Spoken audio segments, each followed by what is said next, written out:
I mean, it's not a mess, but it's not set up the way we want. And then I just got some other homies back over here, so we're gonna do some shifting around.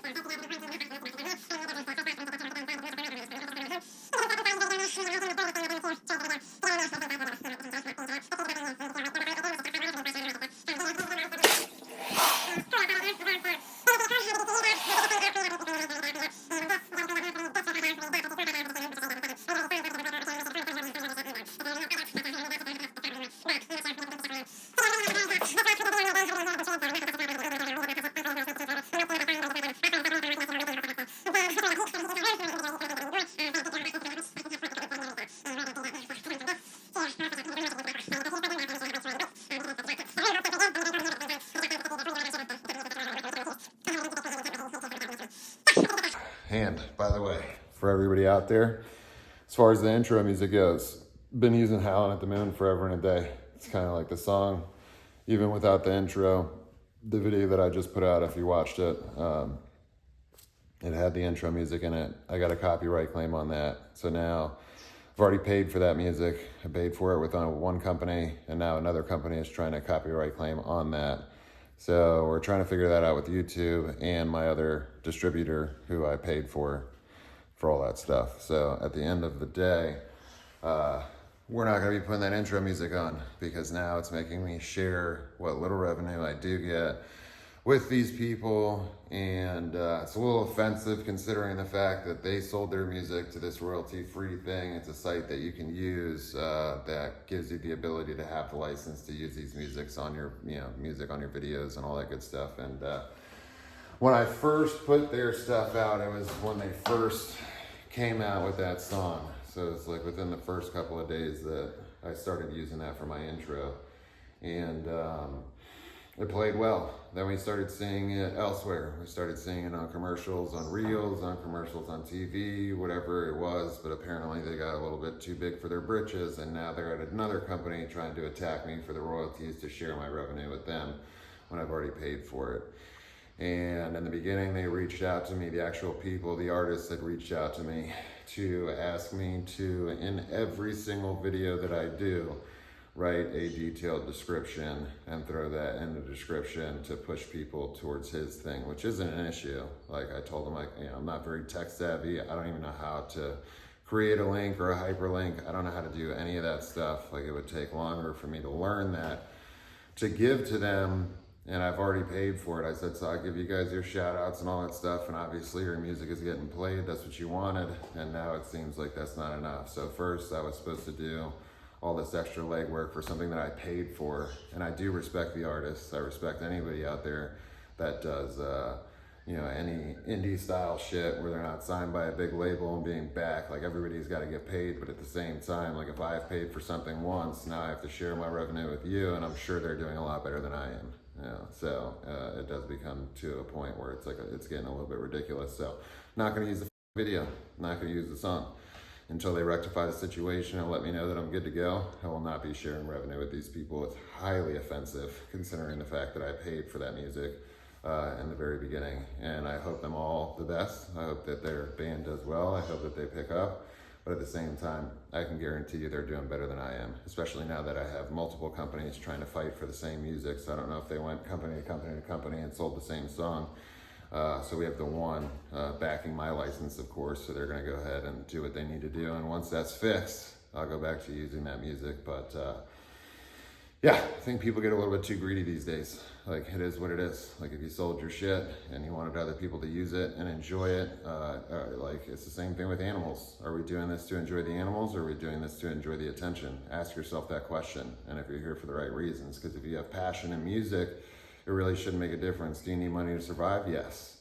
But I'm sure if you ask most artists that do music, or most anybody that does anything as far as content-wise, creating videos, movies, whatever, they do it for the love. If they have the ability to make money off of it, slam it, knock it out, do it, pay for some stuff, build a family, build a future, do all that stuff.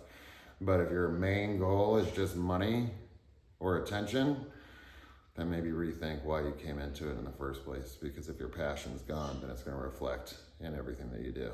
So that's what I have to say about that.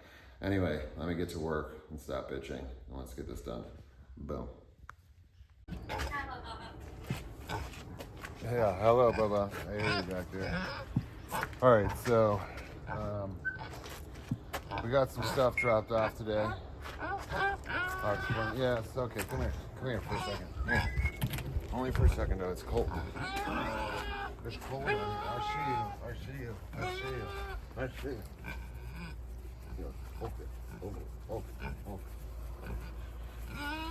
Is that better? Paid attention to you first. Oh, yeah. Don't get in there. Okay. Okay. All right. Let's go inside. See what we did. See what we got. And then here is going to be a good lesson for everybody, including myself. So, I've already this up once. Let's see how bad I can do again. All right. So, the room inside, it's well built. It's like a brick shit house in here. So, rearranged. Look at her peeping. What are you doing, Mama? What you doing, Mama? What you doing? What you doing? What you doing? What you doing? Yeah, come inside. You ready to come inside? All right. So she's usually in the house with us. We'll do an episode with her shortly, but she's getting ready to come inside. And all right. So here's the deal. We got everybody kind of set up here. So we already set these guys up. Wally's still doing his monster mounds and stuff, so I'm gonna try and walk easily around him. Not because I don't want to disturb him, just because I don't want water splashed everywhere. I gotta recheck this. Obviously we got some water coming out of it. So it looks like my bulkhead here. And this is good for your waterlands. This is an old waterland. These are new waterlands. And this is the prototype that my buddy Lewis's pops built, and then he started building these guys a little bit bigger. We got the hinges, we can lock them for when they go outside, and then you can have a lock on it and the fence. But right now, this is the escape-proof room for the Crocodilians, and I was gonna take these guys out sooner. It looks like what I'm gonna be doing is I'll be building the enclosures, and we got winter coming. It's gonna get colder here than it used to get down south. So I'm probably gonna keep everybody in here until winter is done. Once winter is done and I get them set up outside, because what I would like to do is whatever's gonna be staying in the waterland tubs, I want a big bucket system. I'm gonna show you guys how to build your own filter for a lot cheaper than you would have to buy one online, and one that would work for your crocodilians like this, so you don't have to constantly change out the water, because every time I have to change out the water, I gotta pop the garage, I gotta box these guys up, I gotta drag the whole thing out by myself, dump it, clean it, bring it back in here, fill it up. It's kind of a pain in the ass. Once we get them outside, I would do the filter thing in here, but the ultimate goal is to get them outside in their natural sunlight. Natural sunlight for crocodilians, always gonna be best bar none. Now, they have light, they got heat, everything is good. Natural sunlight just helps. Do they need it 100%? No, I raise most of my babies inside anyway. They're getting the calcium and the D3 that they need with the supplements we use, the crocodile chow, that has the vitamins, minerals, everything that you could possibly want. And then with the whole food items, like whole prey items, they'll have the bones for calcium, the organs, things like that. They're gonna give the D3.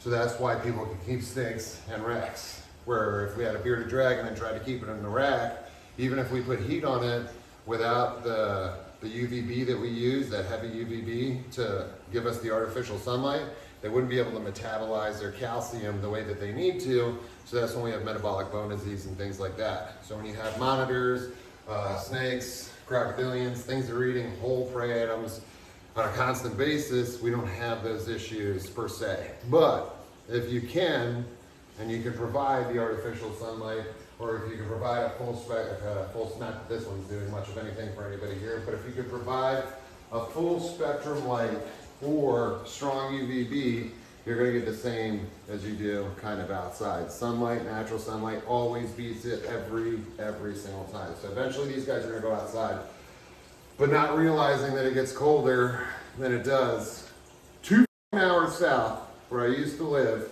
where we put a sweater on every once in a while. Like I'm sure if I called my brother right now, he's probably gonna be like, yeah, it's like 85 degrees down here.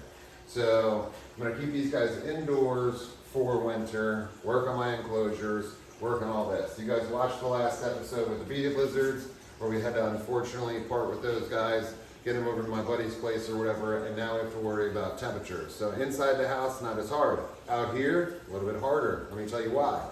So I can hook up everybody with heat. I can hook up everybody with lights. We got all the lights going now. I just moved my trigs over. I got my palps over there. I got my guys over here. I got a water heater in there as well. Here's the key though. Pay attention, and this goes for everybody out there. One thing that people miss is just because you have plugs in your wall doesn't mean that you can hook up everything across the board and be all right. You have to pay attention to what your breaker says, because whatever your breaker has is whatever amps that you could put inside this garage. With here, we only have one 20 amp breaker. So we have a 1300 watt heater running right there on the side of the tank. And I'd rather have it on the floor because obviously heat rises, but I have a pig that likes to mash up everything in sight. So obviously that's gonna stay up there. That'll stay on overnight. The two daylights, those are gonna go off at night. So, but think about this. I have a 20 amp, right? So that runs out here, and then I have 1300 watts, plus a 100 watt bulb, plus a 100 watt bulb, plus a 250 watt bulb. So that's 1650 watts running all at the same time, plus whatever this gives out, which the LEDs and the full spectrums give out. Very low amperage, but the amperage is what you have to pay attention to. And if you go online and Google that shit, because I don't know the answers to that, I just called my father-in-law, who's an electrician, or used to be an electrician. He was a firefighter for a long time or whatever, but we're not gonna get into that. But I just called him to do the calculations to let me know how much I can actually run, because I have another heater over there that I would like to plug in, but if I plug that in, it's gonna shut everything down. Now, if you don't have your shit set up correctly, or if you move into a house and you don't check your breakers and all that good stuff, and that does not shut off as a safety switch, like if you overload your amperage, and if say I can only get 14 amps in here, and I'm at like 13.5 right now with what I'm running. So I can't run any more heat, which is kind of a bummer because it's comfortable in here, it's good, they're gonna be fine, everybody's gonna be fine in here, but we're gonna switch. We're gonna take that heater, because that's 1300 watts right there, we're gonna take that out, and we're gonna do pig blankets underneath each one of these things. We're gonna do a pig blanket under that, and then we're gonna set up back heat for the rack, and we're gonna set up the heat on this rack, heat that I used to have on these little tabs here, but we're not gonna talk about that right now. But I used to have heat on those, and all of that. Your heat tape runs very, very low amps, and you can set it up to a thermostat. So I would be better off, think about this. I can have two heaters, and I can run those, it's gonna shut everything down. It'll keep the room where I want it, so tonight when the temperature drops, I'm gonna take my generator, I'm gonna run it outside the garage, and then I'm gonna double up, and I'm gonna run this. But I can't do that all the time. For one, nobody wants to listen to a generator non-stop. My neighbors don't, I don't, nobody does. And then number two, I'm not gonna continue to fill gas just to heat the guys.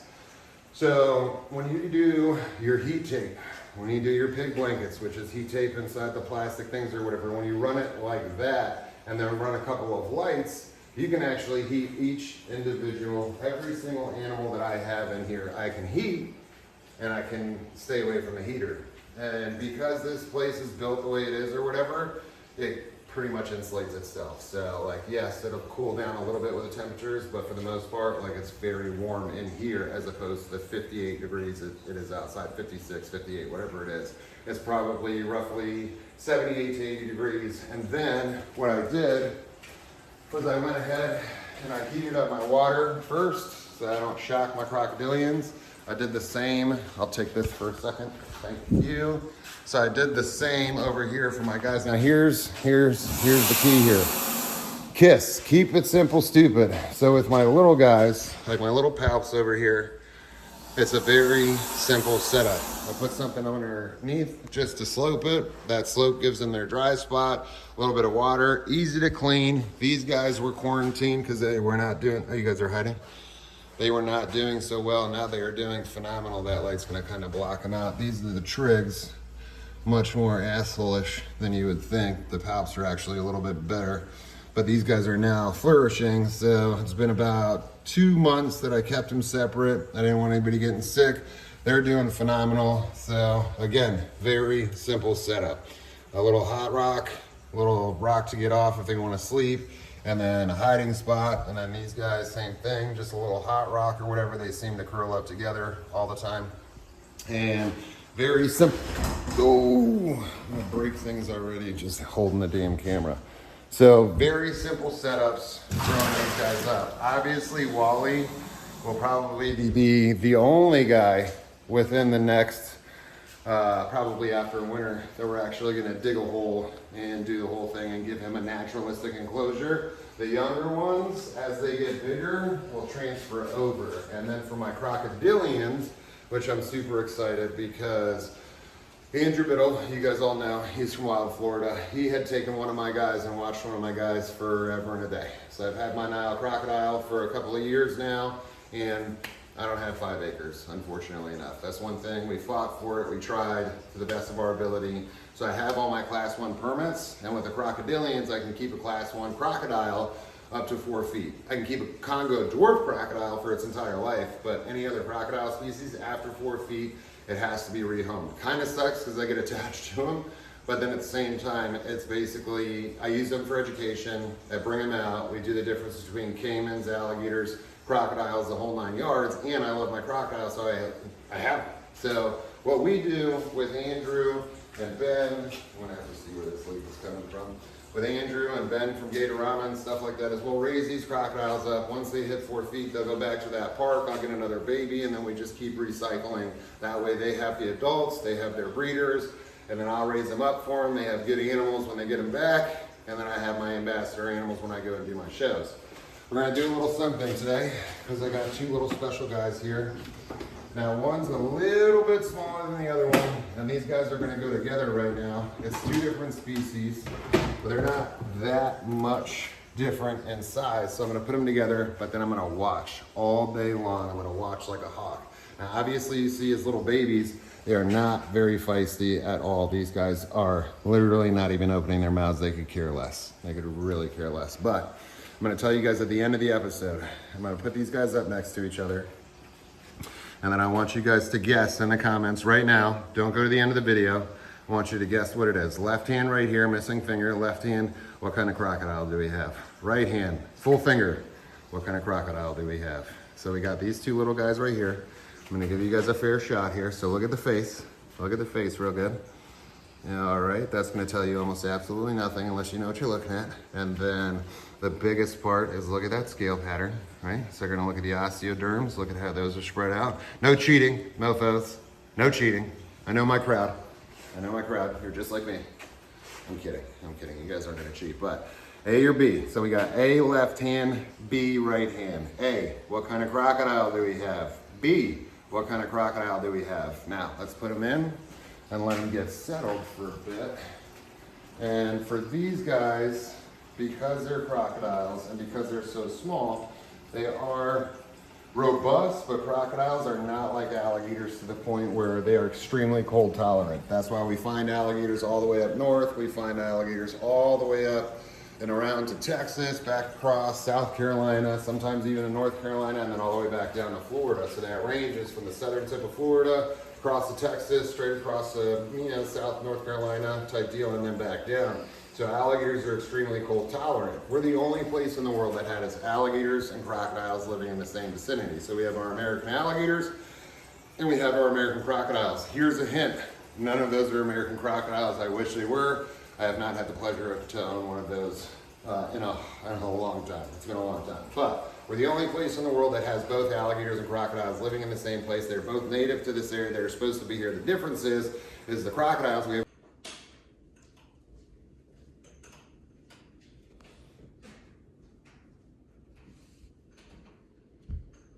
That's not what was supposed to be said. We have 5 million alligators in existence, 2 million plus in the state. I said crocodiles. I think I ran with that. And I didn't correct it because I didn't catch it. So, edit. It's alligators. And I'm sure most of you are smart enough to know that what comes after this, when I go into the crocodiles, you should have been able to figure out on your own. But just for my own peace of mind, I'm slipping this little edit in here as I'm watching myself be very stupid right now. I mean, look at that face. Look at that face right there.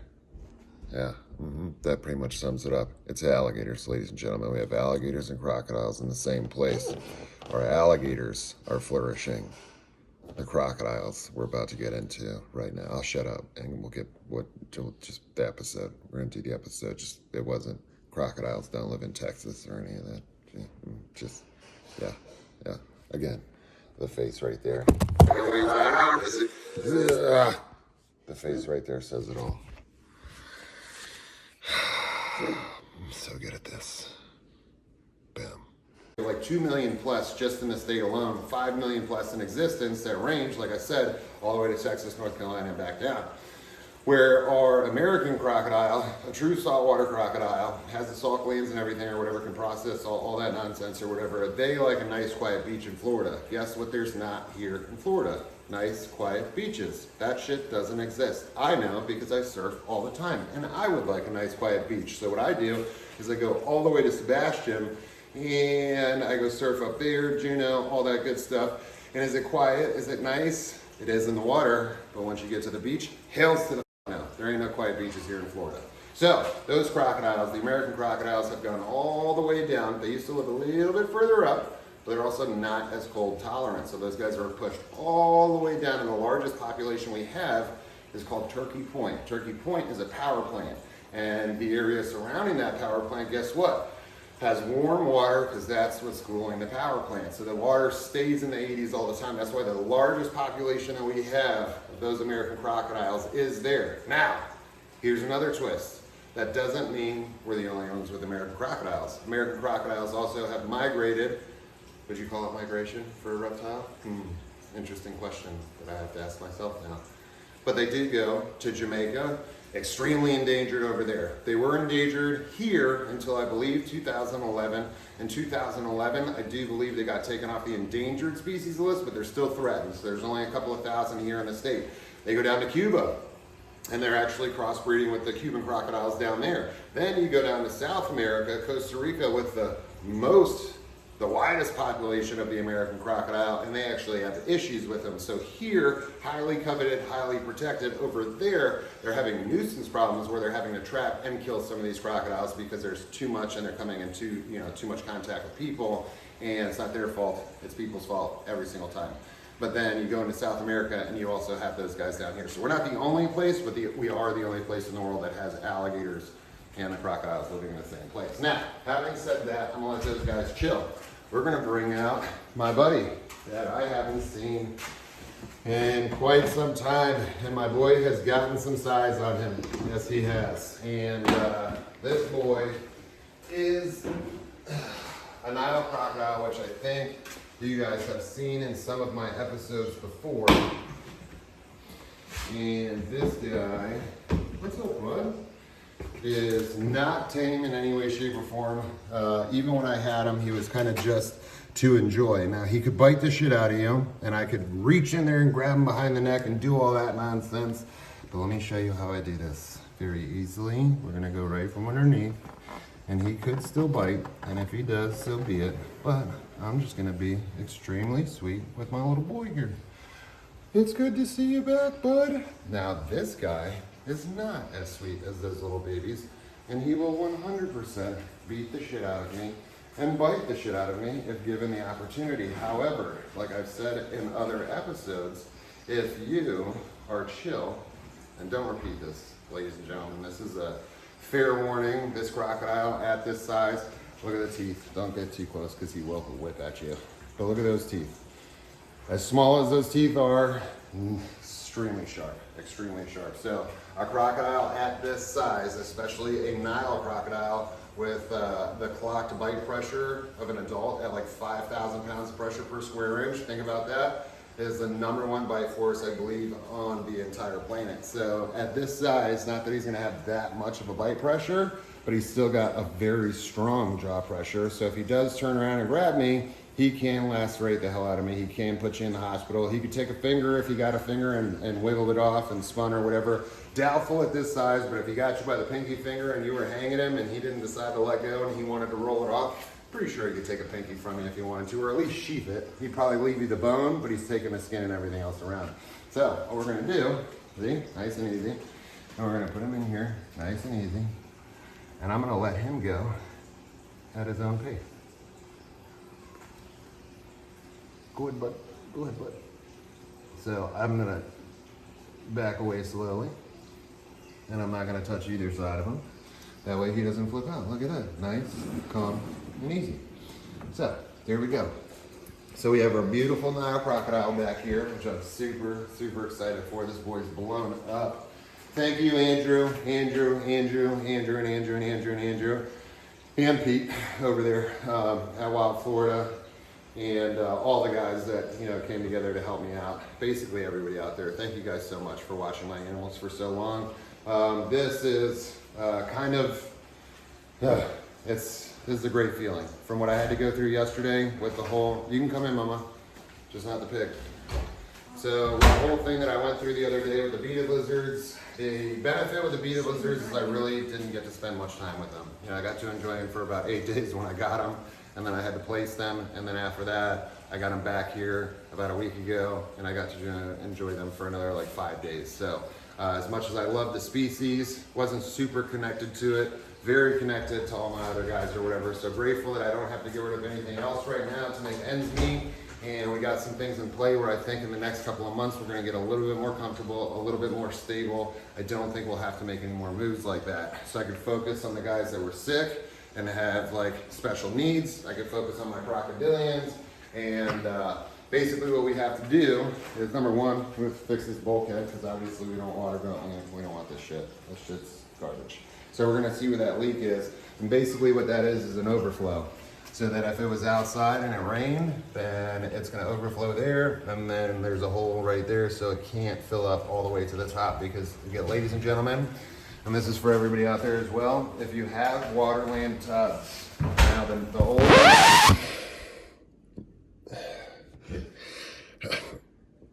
Have I developed ADD? It's highly possible.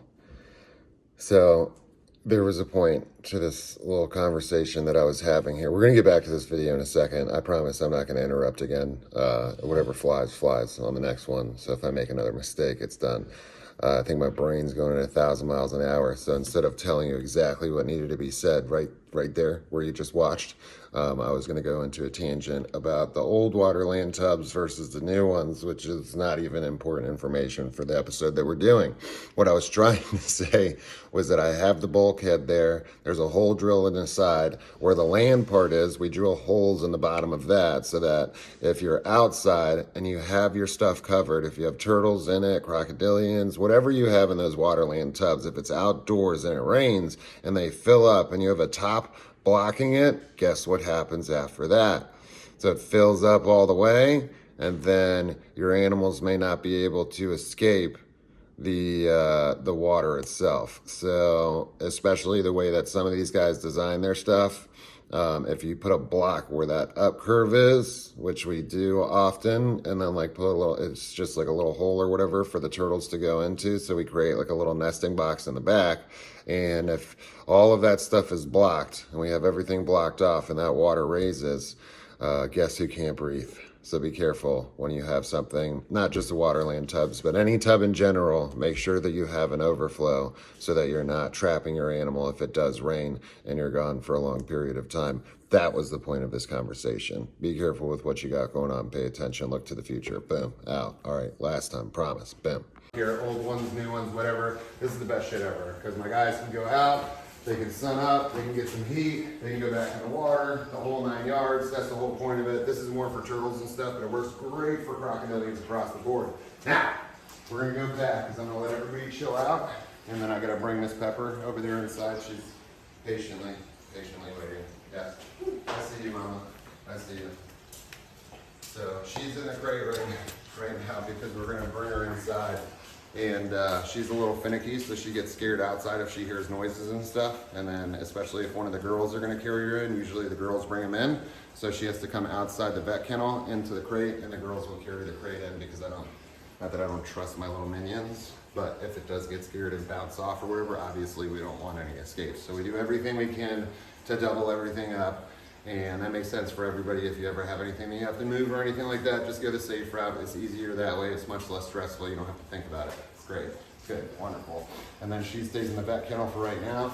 She will be going outside too. I have a bigger vet kennel. I think I'm going to roll in here and keep her in just for a little while it's cold outside. And I do all my other builds, but she spends probably 90% of her day with these little munchkins when the lemurs aren't spending time with them as well. Now, we're gonna go back to end this episode with the quiz, ladies and gentlemen. So, let's see how many of you guys got this correct. Now, I'm gonna show you guys something real quick. Let me get this little guy out. Yes, I see it. Yes, you're gorgeous. All right, so check these two guys out, right? So you see the difference in color, obviously. We got a nice bright yellow color on this one. Hey, I don't want you getting any ideas, big guy. I see you over there already poking up like you're gonna eat my little guy. So Andrew and I had worked out something. This was like 3 years ago, I think, Andrew. So I had gotten some stuff for Andrew about 2 or 3 years ago, and then I was gonna get some crocodiles from him, and it just hasn't worked out over years and years and years. And then finally, Andrew Gahuli, another Andrew, came over here to pick up some meds this morning. He was nice enough to bring my guys back, saved me the trip to Wild Florida. He brought me my guy, and then he brought me the guys from Andrew, that Andrew and I had worked out years ago. So finally, after 3 years, I was finally able to accept what we had worked out so long ago. Andrew and I were talking yesterday, Andrew Biddle and I were talking yesterday. We couldn't even remember what it was that we had worked out or what we did or what I had got for him or what was paid for. We had no idea. We just knew that we had done something and this was the end result. So this is what we got. So we're looking at here. So, ooh, easy big guy.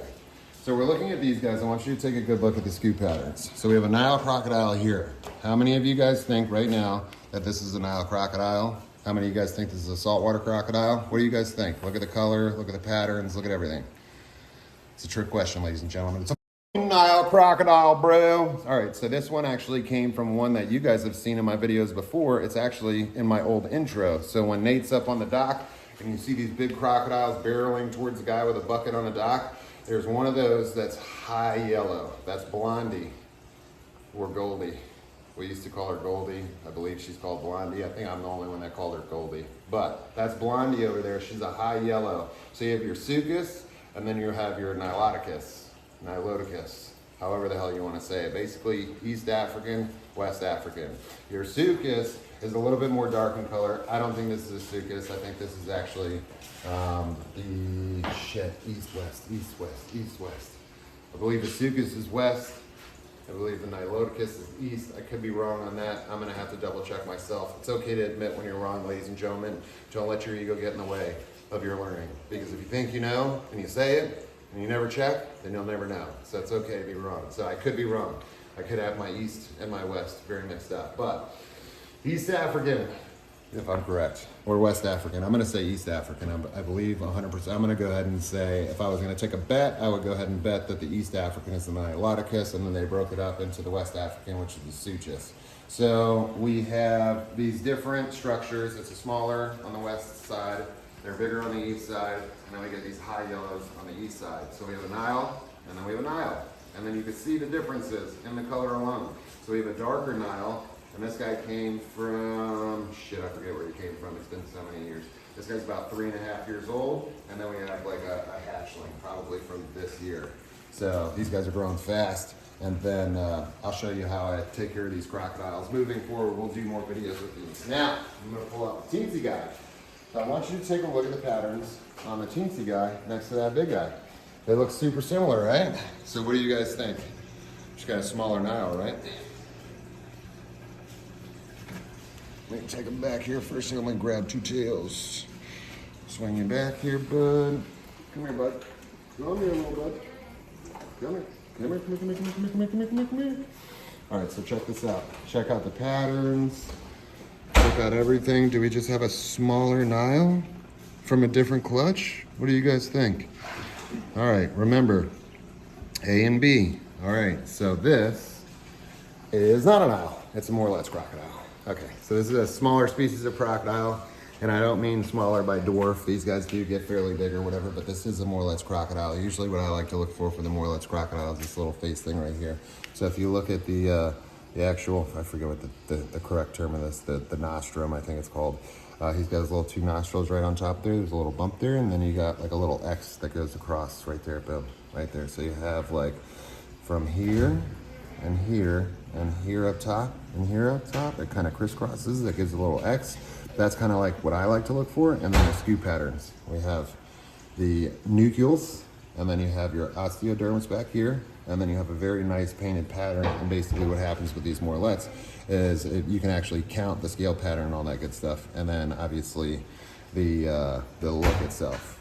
And also the biggest tell and the biggest reason that I know that this is a more or less crocodile. It's okay, Pepper, we're coming to get you. And the reason that I know that this is a more or less crocodile is because the parents are more or less crocodiles. How about that shit? Yeah. It does get confusing unless you've looked at it for a very long time. Don't stress out, ladies and gentlemen. There was 26 species of crocodile. I believe they separated it now to 28. Before there was 24. It's forever changing. They break them up.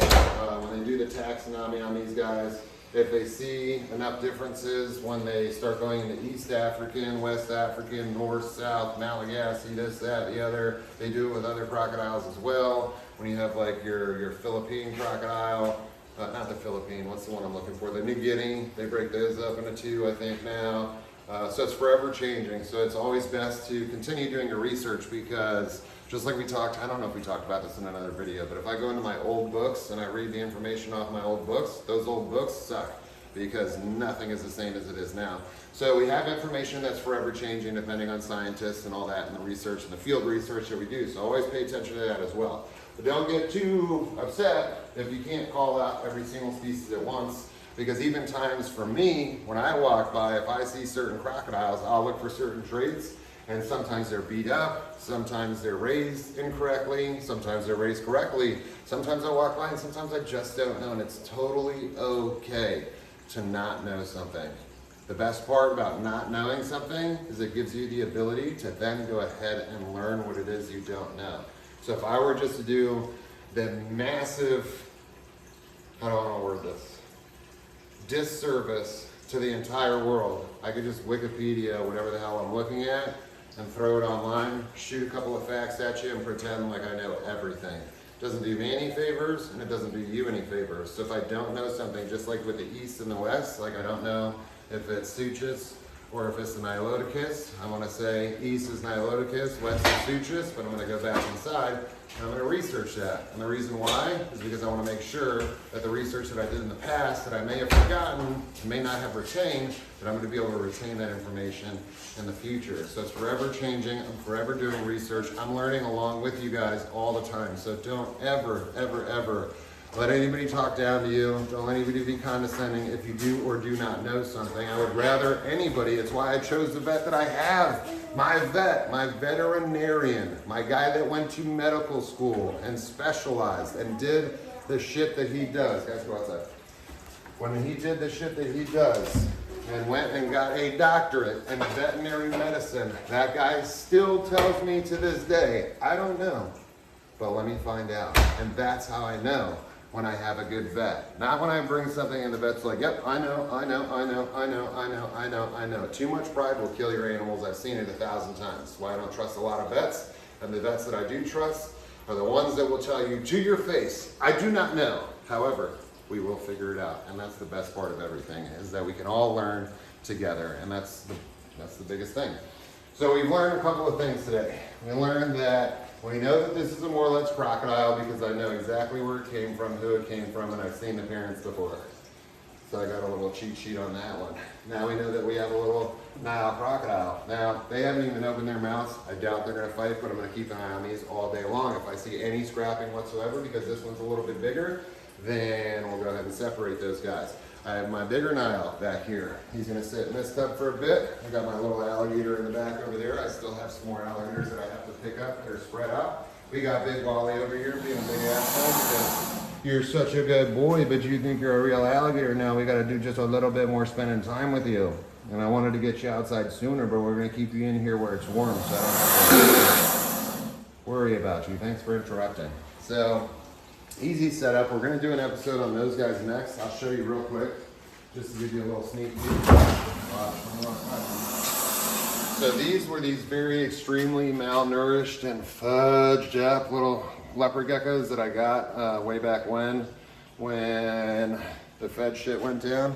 And look at these beautiful guys now. So they're becoming adults and they're absolutely gorgeous. You can't even see from the light right now, but these guys are doing absolutely stellar. But it is time to go ahead and X this rack out. Either that or I'm gonna have to find a bin. Here's a secret for you guys too. Containerstore.com will save your life when it comes to bins. So I can measure this out, measure the 2 bins, find out how, what the depth is there, and then I can change this rack system. Instead of having singles, instead of having doubles in each one, I can change it and have a wider single one, put the back heat on there, and then I can start putting groups together. So we're gonna breed those. I haven't bred them since I was about 7 years old, but we're gonna breed those. I'll walk you through that whole thing.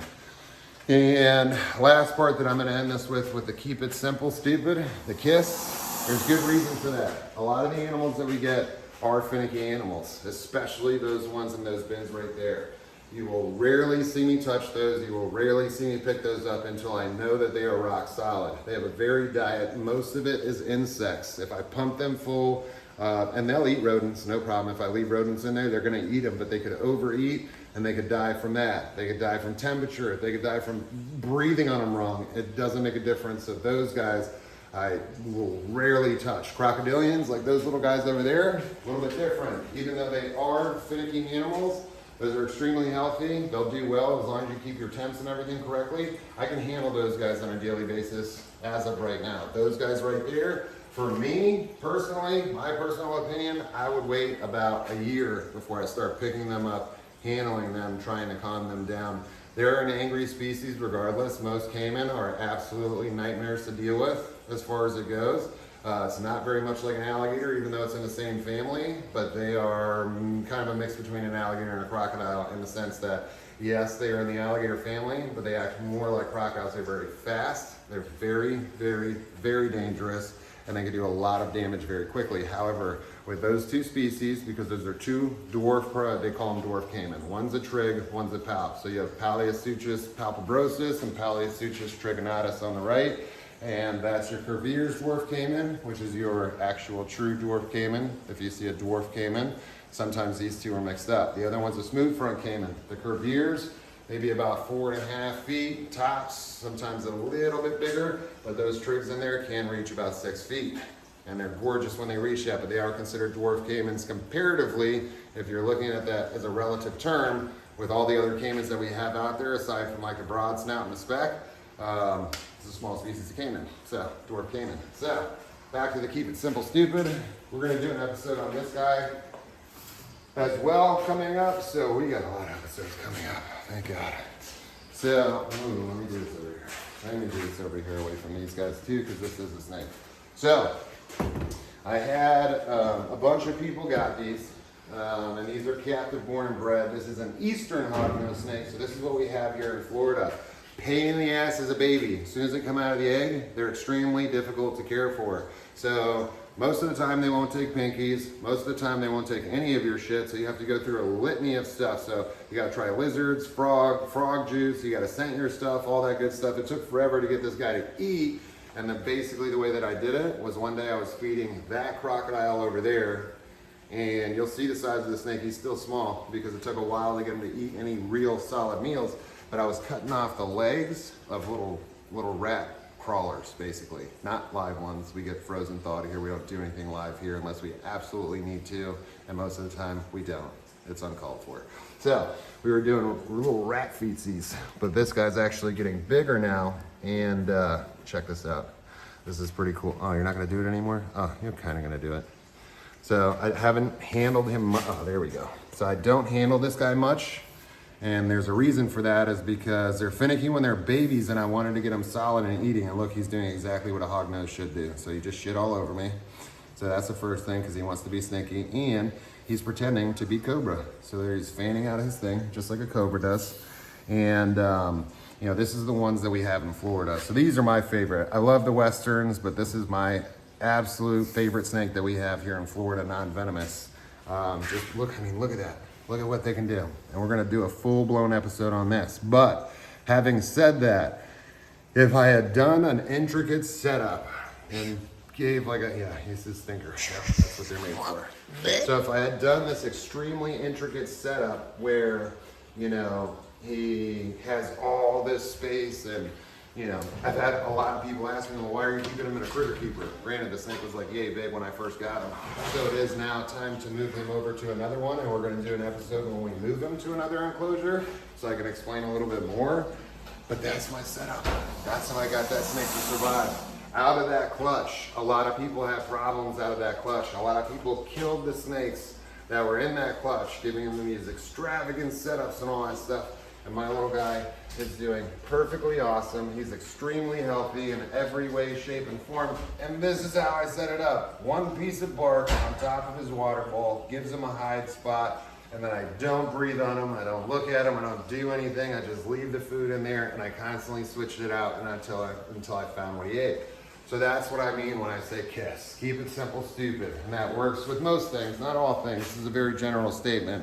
And when you have finicky species, when you have finicky things, especially import animals, the best thing that you could do for them is a very simple setup. Easy to clean, easy to maintain, easy to watch, easy to figure out if something's going on with your animal, easy to track the shit, easy for everything across the board. So if you keep it simple, stupid, you get less problems in the beginning. Once you know your stuff is rock solid, then you can go absolutely bonkers, ape shit crazy, and set it up however you want to, as long as it's within the parameters of the correct environment. So how about that, ladies and gentlemen? Got a couple more homies back. I was a little down yesterday, considering the fact now I got two cameras on me. It's a little bit uncomfortable. I'm not sure which were to look at here. Now I know how these talk show hosts feel. But yesterday I was a little bummed out, considering I had to get rid of the beateds. But like I said, I didn't get much time to spend with those guys. And as much as I love them and I really do want them in my collection, it's just not the time right now. I got to focus on the ones that I own already. And technically, you know, I really didn't get a chance to own those guys, so the connection, as much as I love them, just wasn't there. But it still bummed me out. But it was very uplifting for the day after that, because I just posted that episode last night. It did take all night long. But to have these guys come home, and then to have these two new little guys that I've been waiting for like 3-4 years to get, oh, definitely softened the blow. So we got everything set up. We're good to go. We're gonna let these guys alone. We're gonna come and keep checking just to make sure. Number one, let me make sure that this is still doing what it's supposed to over here. Not much heat or whatever. And then I'm gonna be continuously checking this all day long. Pepper, you wanna come inside? I'll bring you inside. No, I'm gonna make the kids do it because it's time for them to work anyway. All right, so that's my biggest things, ladies and gentlemen. Learn your stuff, as always. Do your research, as always. Make sure that you know what you're getting yourself into. Some things are more finicky than others. And then also, like I said, check your shit. Because if I didn't have something that tripped my breaker and I just overloaded this, also, I've had this problem before. Like, things will catch on fire. This is why you have fires right here. So you have to know how many amps you can put out. Because if I just lit this room up with a bunch of heaters, and lit this room up with a bunch of lights, sorry mama, and lit this room up with a bunch of lights, and that thing over there connected to the house doesn't trip, guess what happens? It overloads, it overheats, it'll start a fire in your socket. Granted, everything in here is a brick wall, but we do have wood on top, we do have wood, we have wood, we have wood, we have wood, and guess what? I don't care if there's block all the way around this. If this place catches on fire, everybody in here dies. And it's not worth it. So definitely always pay attention to how many amps that you can put out. That way you can check what you got. Watt, and then go on Google, check what equals what. Just type it in. I have 1800 watts running right now. this is how many amps it's gonna put out. It'll tell you that on Google. And then check what you have for your breaker. Is it a 20? Is it a 50? What do you have? How much space do you have? How many amps can your breaker take? Obviously we see we have 2 plugs, so I already knew it was gonna be a low amount. So what we're gonna do is we're gonna go ahead and rip the wires out of that. We're gonna put a bigger system in here so that they can handle more shit. But in the interim, I'm gonna have to heat the racks and heat everybody separately so that I can stay away from that heater. But for now, we're gonna be good for the next couple of days. It'll heat back up on Monday. We'll be good to go. All right, my dudes, that's it. Girls, finish it off. There you go. That's it, that's what I'm talking about. You froze for a minute, but I'll take it. Bit home.